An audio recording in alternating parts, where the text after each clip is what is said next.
Padra Jambusar road પરથી પસાર થતા વાહનમાં ઇલેક્ટ્રિક મોટરના બોક્સની આડમાં લઈ જવાતો 205 પેટી ભારતીય બનાવટનો વિદેશી દારૂ વડુ પોલીસે ઝડપી પાડ્યો છે।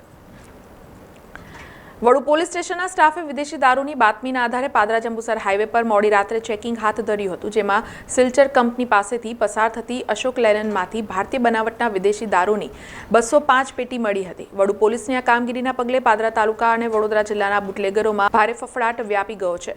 સમગ્ર મામલે વડુ પોલીસે ઊંડાણપૂર્વક તપાસ હાથ ધરી છે અને 14 લાખનો ભારતીય બનાવટનો વિદેશી દારૂ તેમજ 10 લાખ રૂપિયાની આઈસર તેમજ અન્ય સામાન મળી અંદાજિત 24 લાખથી વધુ રૂપિયાનો મુદ્દામાલ જપ્ત કર્યો છે।